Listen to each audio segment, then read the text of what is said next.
A commercial submersible green dock light at Bass Pro runs about $140. The good ones with the marine grade cord and the timer module push $220, then the bracket, then the 12-volt deep cycle to run it off grid. By the time you walk out the door, you've spent $400 to put one bulb under the water. I built mine for $31.82, $25 for a refurbished solar trickle battery off a clearance shelf in Lidditz, $5 for the bulb. The rest was wire, a switch, and a length of pool noodle for the float. The base came up so consistent the third night that I started timing them with a kitchen timer just to see if I was imagining the pattern. I'm going to walk you through the whole build. The materials list, the tool list, the 8 steps, the water physics reason it works, the species it works for, and the ones it doesn't. The legality question, because that one matters, and a lot of folks online get it wrong. By the end of this, you'll know whether this is the rig for your back pond or your dock, what it's going to cost you down to the dollar, and the conditions where I'd tell you to leave it on the shelf. My father, Jonas, had a version of this on his pond outside Bird in Hand for the last 6 years of his life. He built his out of a railroad lantern battery and a marine bulb he'd pulled off a Susquehanna John boat in 1989.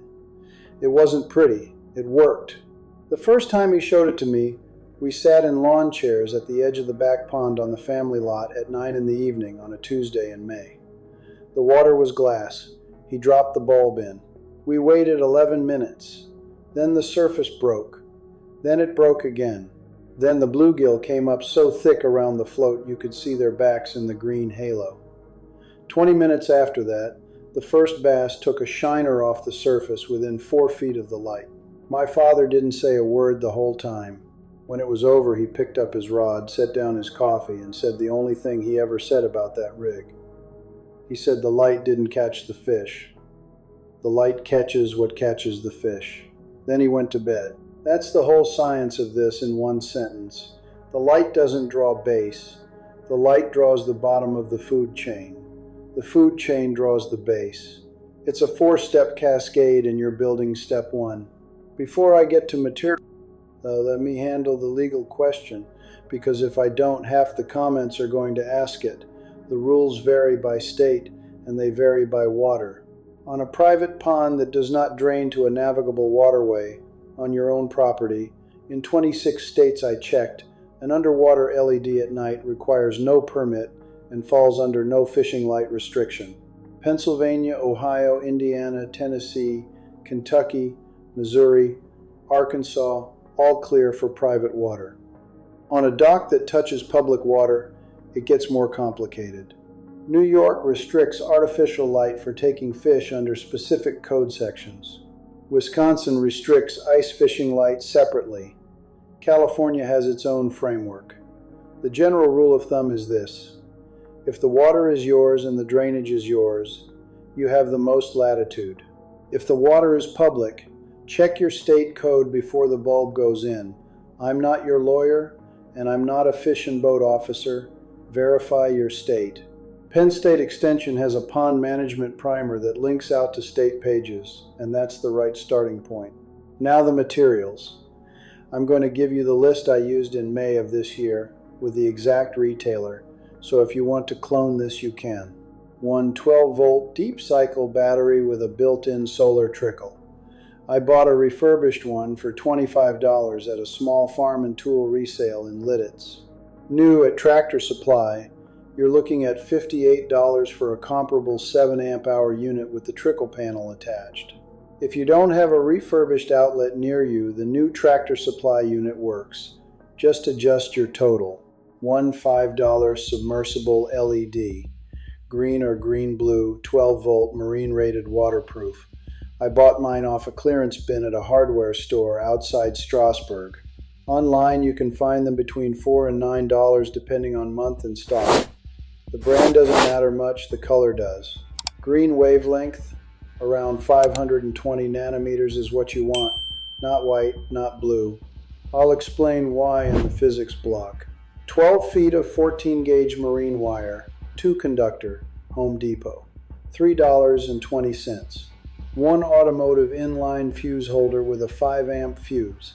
Tractor Supply, $1.80. One toggle switch, 12 volt rated. Hardware store, 80 cents. 1 foot of pool noodle scrap or any closed cell flotation. Free if you have one on the back porch. $2 at a dollar store if you don't. A small carabiner and 10 feet of paracord, combined $3. Used to anchor the float to a stake on the bank so the rig doesn't drift. Total, as I built it, $31.82.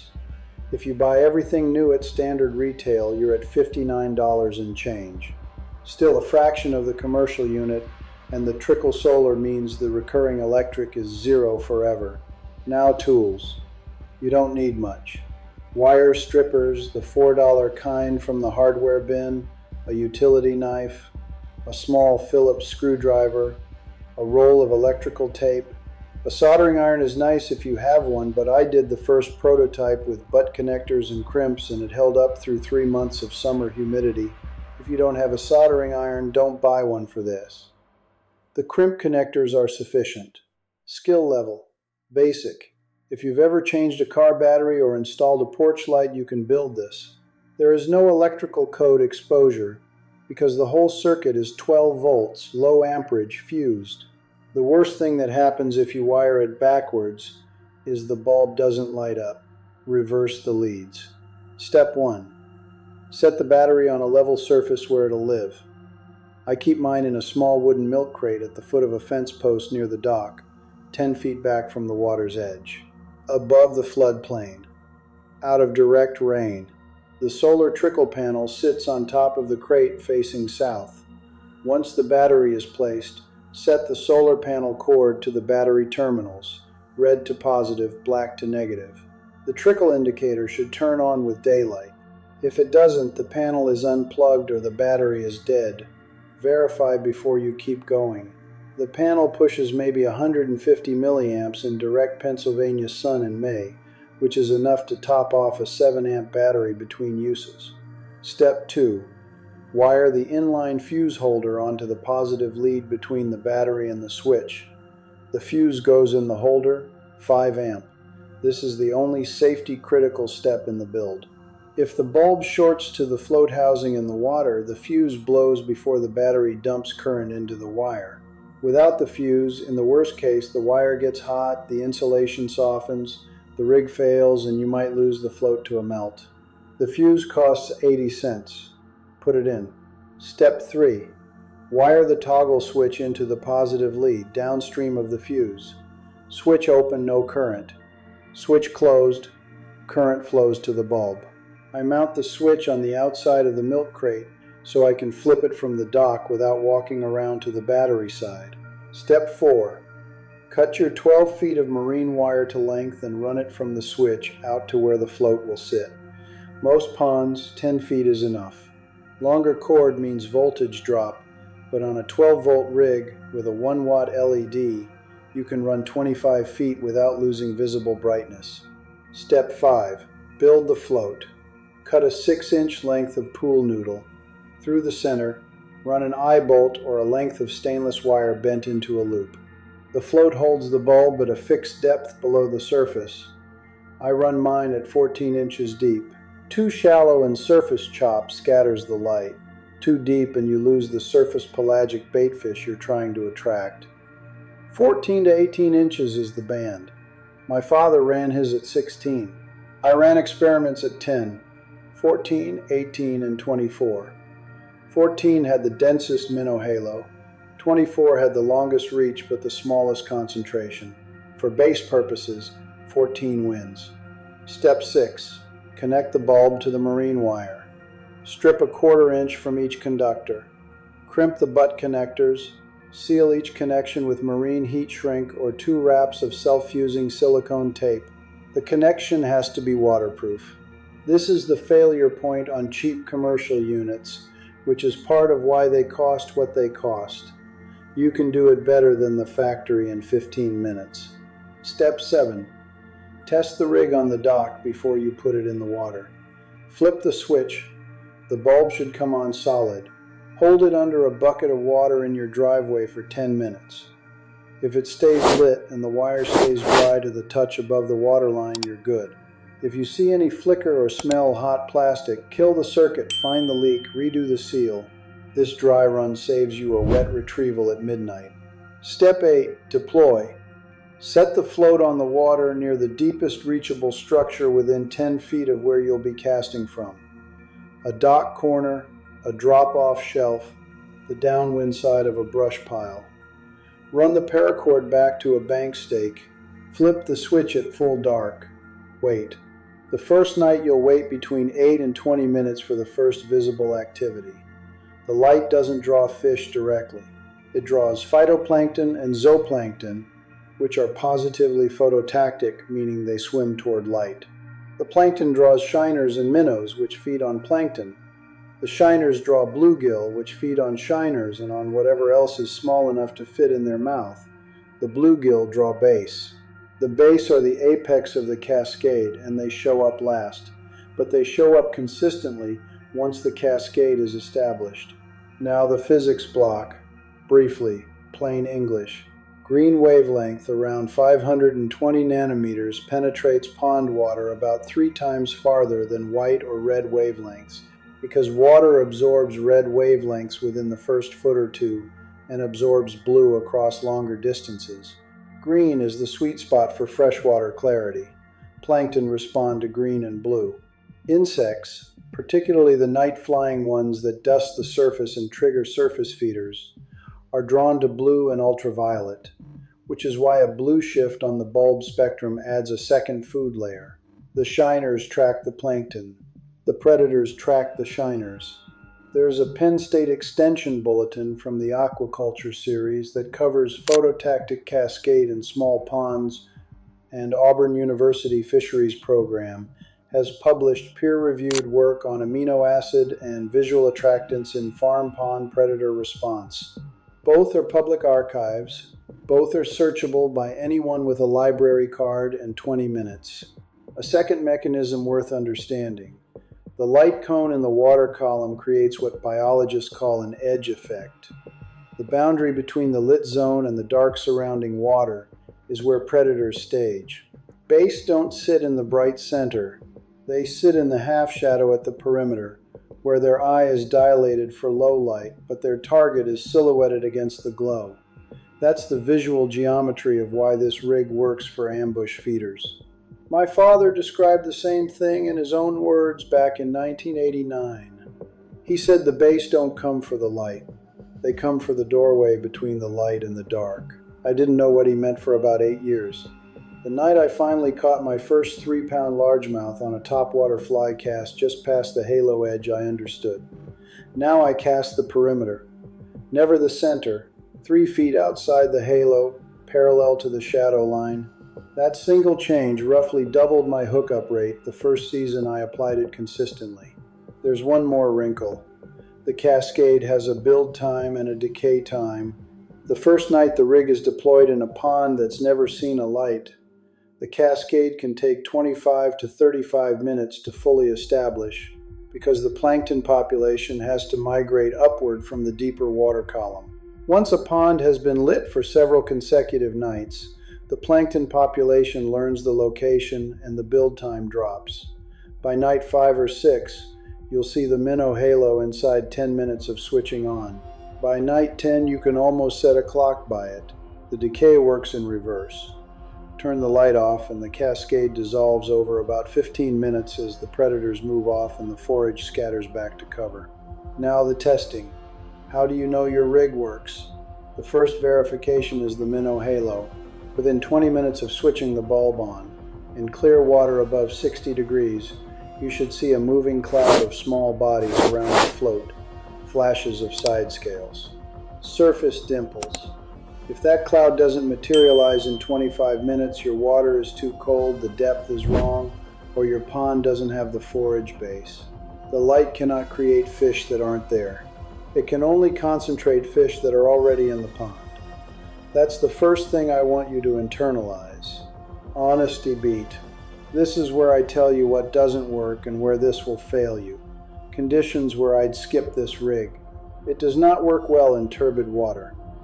If your pond is murky with suspended clay, the light penetrates 6 inches and stops.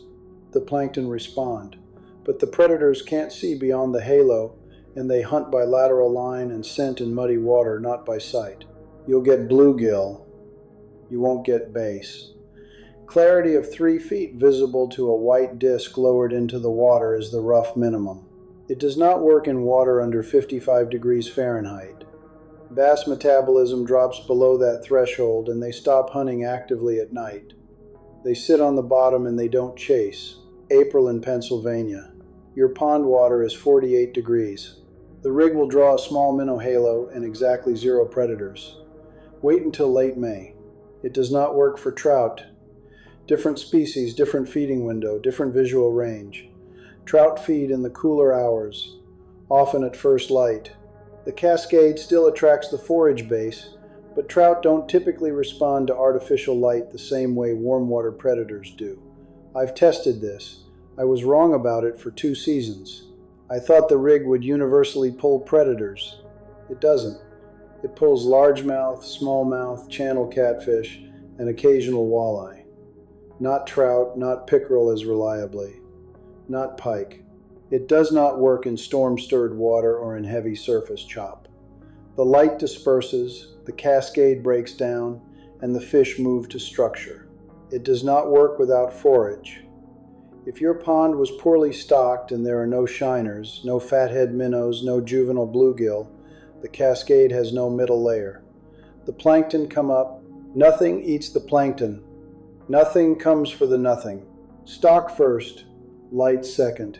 And the last failure mode, which is my own. My first rig, in 2018, failed because I built it too cheap. I used standard household wire instead of marine wire. 3 weeks in, the insulation cracked at the waterline, the rig shorted, the fuse blew, and I lost half a Saturday rewiring it from scratch. Use marine wire. The $3 upgrade saves you the rebuild. I am not a contractor. I am not a licensed electrician. The build I just walked you through is straightforward 12-volt DC work that any backyard tinkerer can do. But if you have any uncertainty about your own ability to handle a wire stripper and a crimp connector, ask a friend who does, or stop at the battery placement and the solar panel and skip the light entirely. There's no shame in deciding the rig isn't for you. A note on results. Because I want to set your expectations honestly. My back pond is about 1/3 of an acre, stocked with bluegill, fathead minnows, and largemouth bass on the 3-year Lancaster County rotation. In May and June, with the rig running from dark to about 11 at night, my average catch on a 2-hour session jumped from somewhere between 3 and 5 fish to somewhere between 12 and 18. That's a roughly 300% increase, which is where the title number comes from. Your pond is not my pond. Your forage base is not my forage base. The honest range is between a doubling and a quadrupling depending on conditions. Anyone who tells you it's a fixed number is lying to you. First-year maintenance is almost nothing. About twice a summer I pull the float, wipe the bulb housing with a soft cloth and a splash of vinegar to clear the biofilm, and check the wire connections for moisture. In fall I bring the whole rig inside, drain any condensation, store the battery on a trickle charger in the basement. In spring, I redeploy. Total annual maintenance time is under an hour. If you want to take this further, the adjacent rig is a paired bulb setup on a longer dock. 2 greens on a parallel circuit at 14 and 24 inches, sharing the same battery on a timer. That doubles the halo size and creates a corridor that pulls predators across a wider lane. I'll walk through that build next week. Same battery class. Slightly more wire, a small timer module from the same hardware bin, and a separate honesty beat about why 2 bulbs is not always twice the result. Tell me your county below. Tell me your pond size. Tell me whether you've tried a green light before and what happened. I read every comment. I'll see you next time. The pond keeps teaching and I keep learning. So do you.